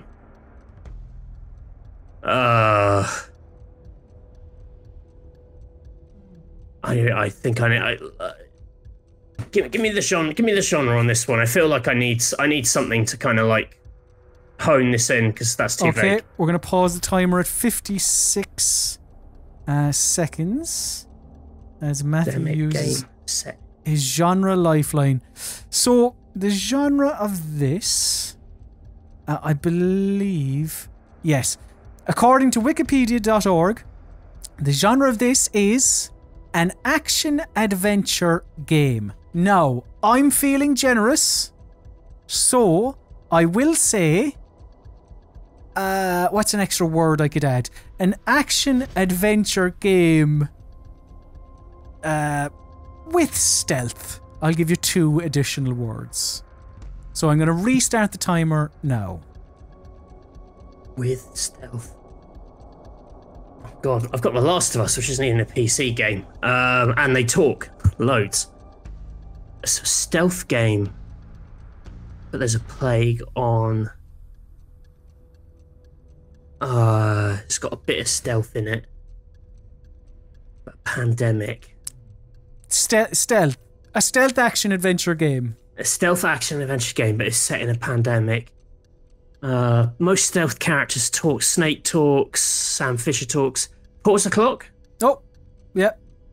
Give me the second review. Oh, Matthew, you're going all in. I do like it. Right, so you want your second opinion. The second opinion of this... I'm going to regret this. This one is... was framed for murder, proves innocence by killing people. Genius. Oh, no. Restarting the timer at 20 seconds. Restarting it now. Framed for murder. You can't talk. Oh, for fuck's sake. That's like, what is that? That's not Sam Fisher. He talks. A game where you don't talk and you're trying to... Oh, no! You're framed for murder! A game where you're framed for murder and you're on the run. Oh, Jesus Christ. Splinter Cell, Double Agent. Fuck, I have no idea. I can't believe I used 2 clues on that. What a bust. I'll accept your submission of Splinter Cell Double Agent. It's not that, because he talks. He famously talks. So this review, whilst badly copied and pasted by me, I feel like we got the gist of it. Playing a game set in a pandemic while we're in a pandemic. The genre was an action-adventure game. I felt that was a bit vague, so I added the word stealth there as well to try and help you along. It didn't really. You were trying to think, all these famous stealth characters like Snake, Sam Fisher, so on and so forth. They're all chatty bastards. And then the second opinion, framed for murder, proves innocence by killing a load of people. Couldn't quite snag it for you. But then you just had a flash of inspiration. Splinter Cell Double Agent. I didn't have a flash of inspiration. Don't try and set it up like I may have got it right. I haven't. The correct answer is... Dishonored. He talks! He doesn't. Not in the first one.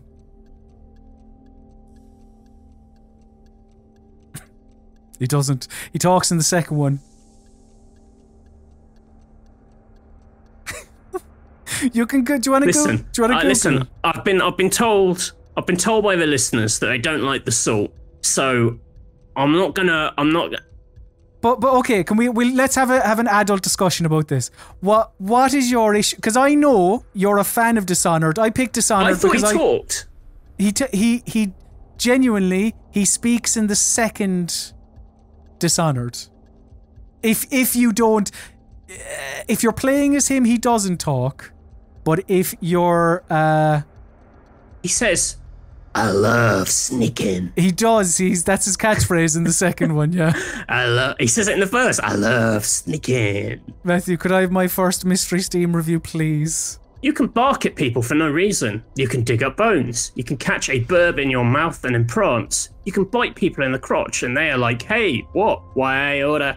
If you see a demon, you can pee on it, says Gino for Prez. They recommend this game with 25.6 hours on record, but only 9 at the time of review. Okay, the time starts now. So you're a dog? Oh God, I don't know. You can bark at people. You can catch a burb. What the fuck is a? I mean, guessing It's a bird. bird. It's just someone using that stupid baby talk, isn't it? Oh right. It's some loser. Goat Specifically Gino for Simulator. Prez. Goat Simulator, the famous. Because there's there's something to do with demons in that. You dig up bones. Oh dear. Yeah, I'm gonna have to use something, but what could I use? I'm gonna pause the timer 32 seconds. Matthew, could I have my genre, please? And hopefully it will say not a simulator, but in fact whatever it was. That's all I have in my head. It can't. Oh, rough. This is described as an action-adventure video game. The worst fucking genre. Okay. Restarting the timer. 32 seconds now. You dig up, but I'm just trying to. What game? Because I feel like it was implied that we would be picking. It wasn't explicitly said, but like, you know, you would pick humans that don't talk. But this sounds like an animal, and all I have is Goat Simulator. Yeah, really? Which would, but like, I feel like that's kind of against the Goat Simulator. Goat Simulator. Is that your final answer? Yeah. So I'd like to point out you said silent protagonists. You didn't say silent human protagonists. Fair. Yep, no, you're 100% right. So you've picked Goat Simulator. Can goats bark? Do goats bark and dig up bones?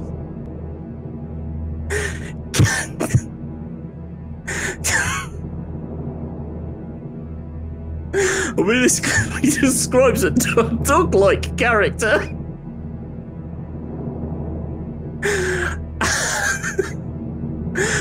Is it Goat Simulator mode? The correct answer is a Akami.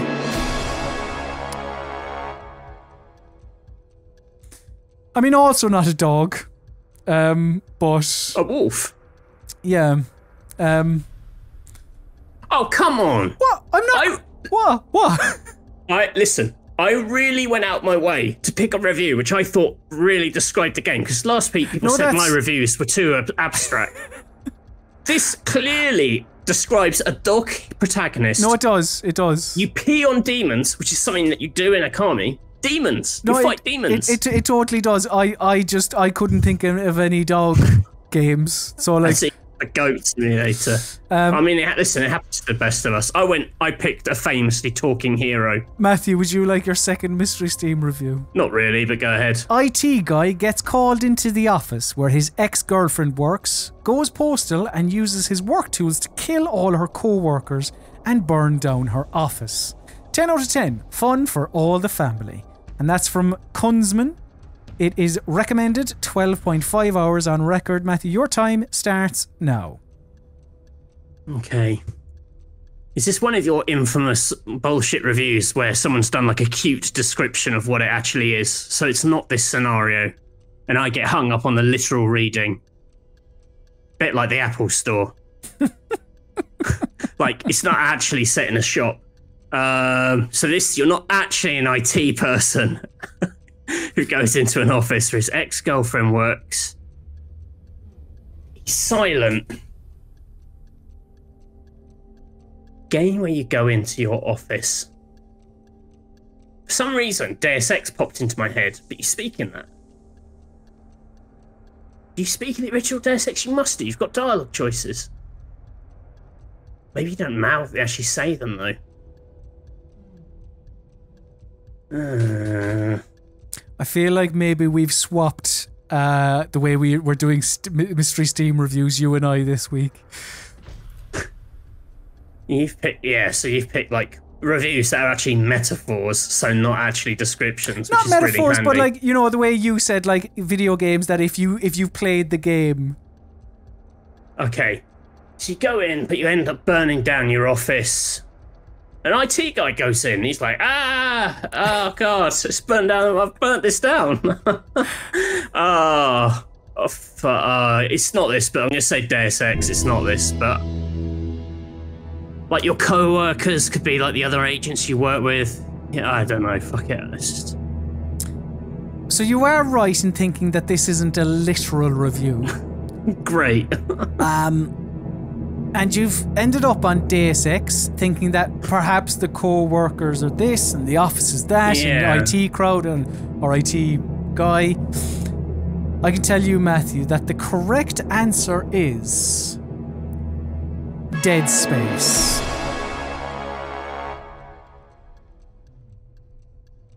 How is that Dead Space? Your ex-girlfriend, you're an IT guy, he's an engineer, kill all her co-workers that are now monsters.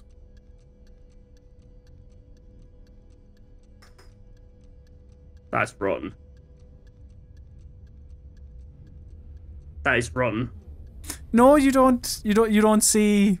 Oh, no, because he's an engineer. He's not like an IT guy going into an office. He's a dude going into some fucking space frigate and killing aliens. Not her co-workers aren't aliens. I feel like, can I go back to the old way I used to do it? I prefer that way because I feel like you can get the. I don't like doing it the way where if you've played it, might just Let's see. And I have played it, and I do not recognise that description, but that's fine. Listen, that's fine. Whatever. It's just a bit of fun. It's just a bit of fun. It's a dumb game. Yeah. It doesn't really matter. Matthew, could I have my second Mr. Steam review, please? A spaceship that asks for help? Check. It turns out nobody is there. Check. Electricity problems? Check. Atmospheric dark and suspenseful music? Check. Everything we find there is trying to kill us? Check. Says Raven. They recommend this after 14.2 hours on record. Okay, time starts now. You see, I'd nearly, if it wasn't for that spaceship that asks for help, I would nearly say Portal. A spaceship that asks for help. What the fuck is that?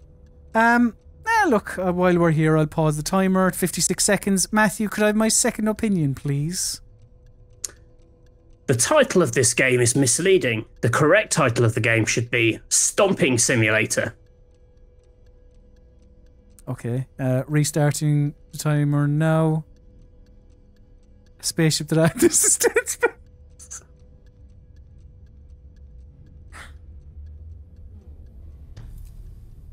Yeah, I'm gonna say Dead Space. I think this is Dead Space. Dead Space, Matthew. Chris. Is that your final answer? That's my final answer. I'm very sorry.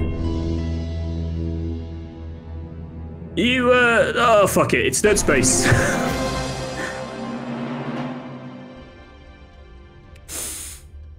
So, this only reaffirms what I've already said. I was looking at Dead Space reviews. I was thinking about Dead Space. And I didn't recognise your review of Dead Space. That's fair, yeah. You know it's bullshit. Yeah, no, I do. I 100% do, yeah. Yeah, no, that was it. I am sorry. I am sorry. I hope you go on to win. Now, to be fair, I'm not going to give you a point. I hope you go on to win. You know that I can't. Matthew, here is your third and final review. And to be fair, I did help you with Dishonored. I just want to let the record show. But Matthew, here's your third and final Mystery Steam review. Farted in church, Jesus laughed. And that's from Shadow Blitz. It is recommended 7.8 hours on record, 2.8 hours at time of review. Matthew, your time starts now. Oh, gee. I mean, the only thing this could be is South Park. The South Park RPG. But I can't remember. I thought you spoke in that. I know you don't play as the main characters, so they speak. This sounds like South Park humour, and Jesus is a South Park character. I'm going to say South Park, the Stick of Truth. Is that your final answer? That's my full answer. As I hover over the wrong button. Matthew, straight away. Farting in a church and Jesus laughing. This must be South Park. And I can tell you that the correct answer is South Park, the Stick of Truth. Good work. Good work. I still feel a bit bad about the Dead Space one, so I'm just trying to move this along quite quickly. Matthew, that's okay. That's fine. That's fine. Could I have my third and final Mystery Steam review, please? Underwear model with Oedipus complex goes around New York slapping minority extras with HD sound. What? Says Lee the fridge guy. And they recommend it after 4.4 hours. Time starts now.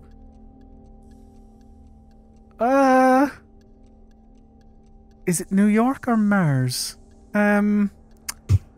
Underwear model. That's what? I've genuinely no idea. So, I don't even know what question I'd ask. Underwear model. But obviously this is an IT guy who, like, you know, isn't an underwear model. Wants to be in a relationship with their parent. Oh,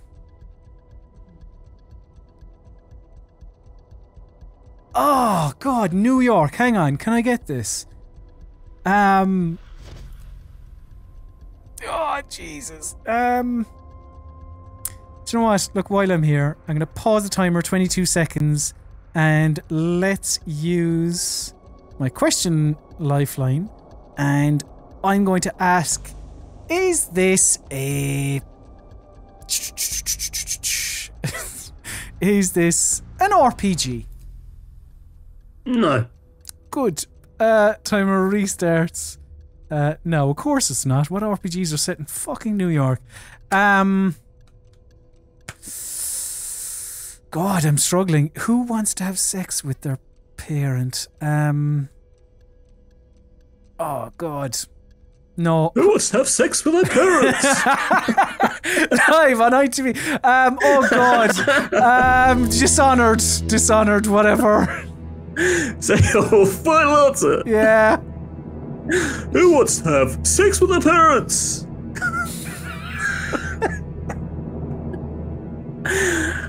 So you were looking for a game where, let's break it down. A handsome character goes around New York slapping, fighting. Handsome man goes around fighting with HD sound. The HD sound? Yeah. It's a silent protagonist. It is the Quiet Man. Oh, shit. Ah. The ultimate silent protagonist. Yeah. Oh, I have played The Quiet Man as well. Because you always mention it. I thought, you know what, I'll do that because he's always mentioning it. Jesus. Oh. Yeah. Schoolboy, but look, proper order after my shitty Dead Space. Which I apologise for. The Quiet Man. Oh. Yeah. But that is another edition of Mystery Steam Review. So now it's time to turn to you lovely people and ask for your, or read out your correspondence in burning questions.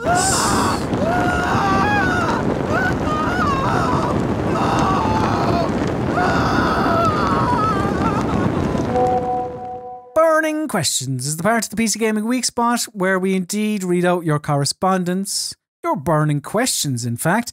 You can email us at any stage throughout the week, weekspot@rockpapershotgun.com, and then we may read out your email on this very show. So we start off, as always, as is tradition by now, with Mog, the lovely Mog, who gave us a tenner on YouTube, gives a little super chat there for the premiere of the video version on YouTube. Thank you very much, Mog. Mog said, what were the first games that hooked you into video and PC gaming? Again, keep up the fantastic work. So like I know where the two of us are kind of like, we grew up more playing console stuff.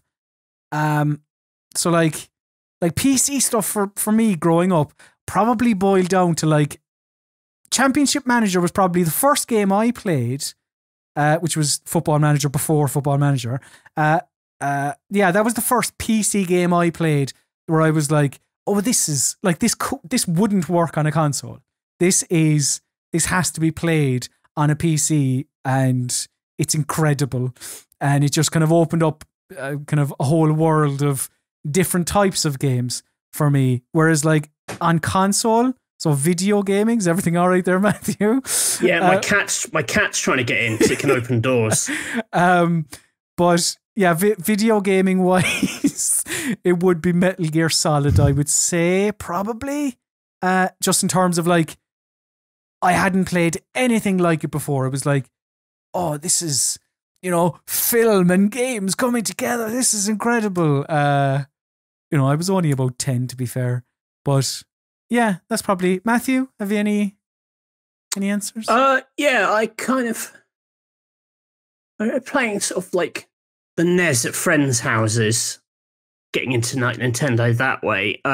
We had an Amiga 500, which I used to play a lot of point-and-click games on, which was kind of like the through line into PC gaming. Point-and-click games I used to play a lot, you know, started off with the Monkey Island and Indiana Jones Fate of Atlantis, and then, you know, played other Monkey Islands onto PC. I really like Discord games on PC. So most of my early PC gaming was kind of that. And then alongside, you know, playing lots of Nintendo games. So thank you very much, Mog. Chris got in touch. Chris said, hello, gentlemen. Writing to you from across the continent, Guyana, South America. Wanted to ask two questions. One, without overthinking it, what book might you recommend as one of your favourites? And two, is there a game you restarted many times with the intention of finishing it, but just never seemed to get there? For me, it's The Witcher 3. Chris, thank you, Chris. Matthew, question one, without overthinking it, what would be one of your favourite books? Recently, I really, in the last probably 10 years, my favourite crime novel is The Seven Deaths of Evelyn Hardcastle by Stu Turton. It's a kind of a murder mystery set in a kind of an English country house, a bit like an Agatha Christie setup. But basically, at the end of every day, this woman is murdered, and it resets the day, so it's like a Groundhog Day thing. But the guy who's trying to solve the mystery every morning finds himself in the body of a different person in the house.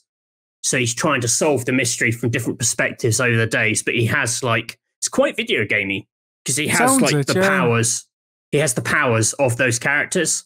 So like if he's in the body of a smarter character, he like works out more of the mystery on that day because he's brighter, but he might be like unfit, so he can't like physically save her or whatever. It's absolutely brilliant. So check that out. I don't know. All the Pieces Matter, actually, which is the oral history of The Wire, is. I mean, obviously, to read it, you have to have a bit of an interest in The Wire. Although, if you don't, you might actually get a bit out of it. It's a terrific book. It's a meaty one, but yeah, speaks to like everyone on the show, those behind the scenes, those at HBO. It's like, if you have any interest in The Wire, it's like the Bible of that show. It's excellent. Is there a game that you've restarted many times? I've done this with Horizon Zero Dawn. It's a game like I feel like I've played the first 5 hours of that game several times without ever making it deeper. I always get a bit turned off by it. There's probably some others. Yeah, I found this. I was hoping you'd have more because I was thinking about this question. I was like, I find that one a hard one to answer. Because I'm pretty good at finishing, like most stuff I sort of set my mind to. I still buy games, so I don't like dabble. You know, it's not like I buy them and then I wouldn't play them because I've bought them, so I'll carry on with them. Yeah.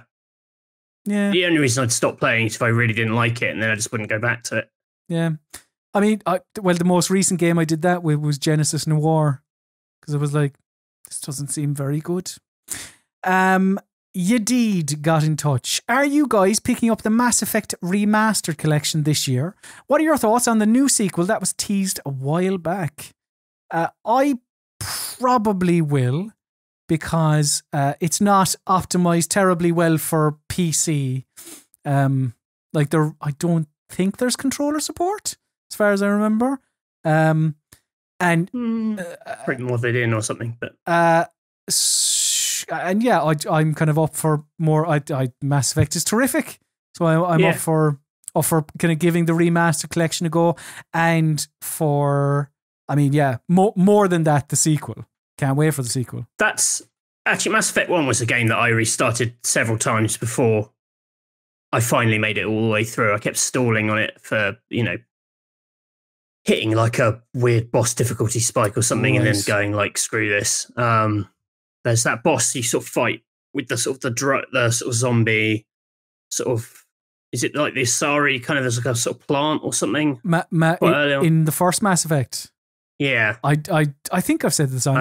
Anyway, but I'm looking forward because apparently they've tweaked some of the bosses in it. So I have played through it, but at the time I stalled on it. I'm up for the remaster collection. As for the new one, like, hard to say really. Like, God, no one really knows what's going on at BioWare, like what their priorities is, what they're trying to do. Like, I'm kind of probably more interested in the Dragon Age, the new Dragon Age at the moment.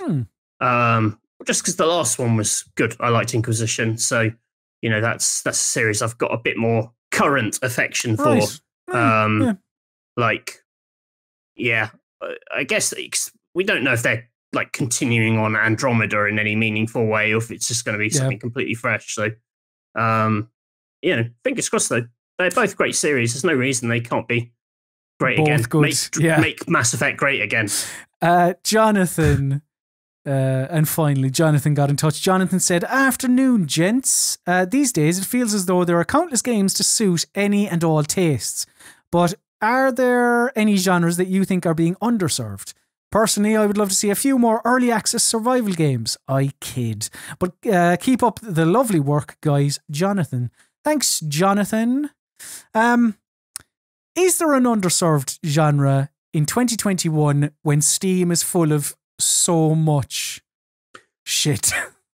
Like, I don't know if they're, I suppose, underserved by good quality stuff, maybe. I mean, like, even though whenever people make them, we slam them, like great 3D platformers. Like, yeah. like, it's a genre which kind of the basics of it are kind of locked down, and it's a thing which really benefits from like amazing production values and color and sound. And I'd love to see someone throw like, you know, the heft of like a PC's might at a 3D platformer. You know, like, you know, in the way that Nintendo throw their, whatever the best the Switch can do is in, you know, Mario Odyssey or whatever, and it's fine. You know, it has a natural like limit on it. I'd love to see just some real out there galaxy brain kind of level designs. Yeah, like I don't know. I mean, sure, if you like, it was obviously oversaturated and everyone got pissed off with 3D platformers, but I still have an affinity for the 3D platformer, and I mean 2D platformers came back in a big way. But I'd love more 3D platformers. I just that colorful sort of magic, but obviously like good as well. Like not you don't like they need to be tight platforming. And like interesting mechanics or powers or whatever's driving you through the game. So yeah, I'd kind of agree really in 3D platformers. If you want to reach us at any stage throughout the week, email us weekspot@rockpapershotgun.com. So, after being a little bit worried with the lack of news, you most certainly got yourselves an episode of the PC Gaming Weekspot this week. If you enjoyed it and you're looking if you're looking for more, there are other ways. You can follow us on social media. I am at Colm_Hearn. Matthew's at Mr. Basil_Pesto. You can talk to some like-minded people on Discord as well before Microsoft buy it for $10 billion. Discord.gg/rockpapershotgun. Also, if you want the video version of the Weekspot, head over to youtube.com/rockpapershot, where you can like, comment, subscribe, and ring the bell, all those YouTubey things. Also, subscribe to the PC Gaming Weekspot podcast via all your podcatching apps like Stitcher, TuneIn, Spotify, Apple Podcasts, etc., etc., and the rest of the RPS podcast slate in the Electronic Wireless Show and Warzone Audio Bang. But for all of your PC gaming needs, head to rockpapershotgun.com. Yeah, we did it, Matthew. Short Matthew again. Who always goes down. I can't believe it. When so little happened in video games in the last week, we were able to put together a PC Gaming Weekspot. We can bollock on for Britain. Indeed. But now it's time for my least favourite part of the show. This is the part of the show where bid the listener, the viewer, the consumer adieu. So say goodbye, Matthew Cass. I just crushed my legs in the mechanics of my chair. And say goodbye, Colm Sloan. Go forward.